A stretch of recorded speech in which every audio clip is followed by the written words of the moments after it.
1月嘅明洞呢，係街頭咩新嘅小食呢？咁喺介紹之前呢，不如講講我喺宏大住啊。第一日落機呢，夜機嚟嘅，咁所以就去咗一間24小時嘅豬手小姐店喺度醫一醫肚先。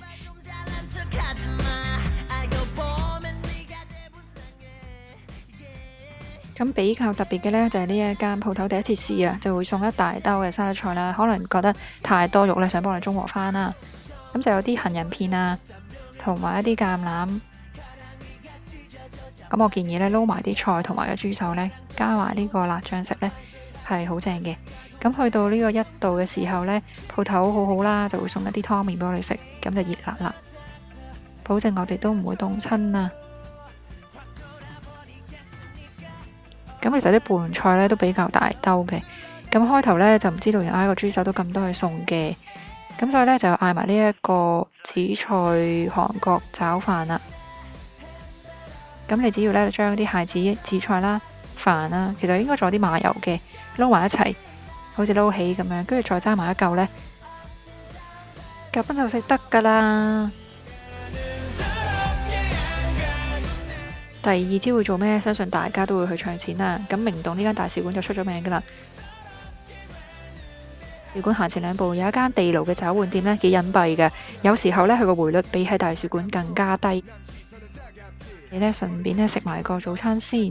咁呢間叫明洞嘅營養餃子粥啊，咁好多遊客會去嘅。日本人比較多，我哋嗌咗呢個鮑魚粥啦。佢有好多半餐，咁同埋有啲紫菜碎送埋俾你嘅。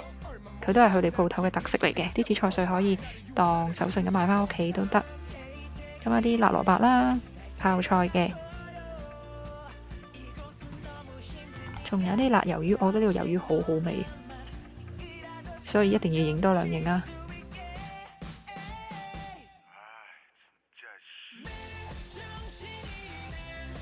咁究竟佢多唔多鮑魚呢？其實就睇唔太多。但係劈落去呢，其實都有好多鮑魚片嘅。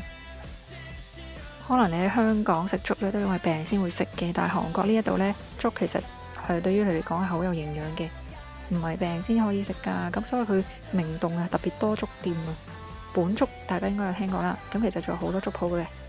好，終於入正題啦。咁我哋呢個好似銅鑼燒咁樣，其實我覺得冇乜特別嘅。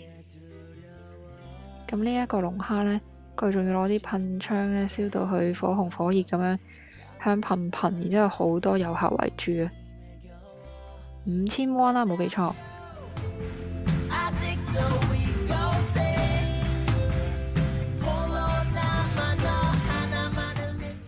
咁另外呢，就係呢個 baked cheese 係咩嚟嘅呢？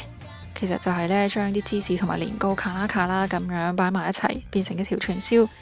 嗰啲芝士甜甜地呢，夾埋真係好正啊！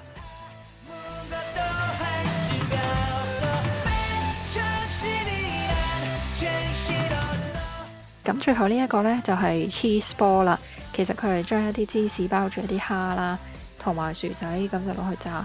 咁我覺得個芝士蝦好正，後再加埋啲茄汁呢，簡直係人間美食啊！咁呢段片呢，就講住咁多先，咁多謝大家收睇。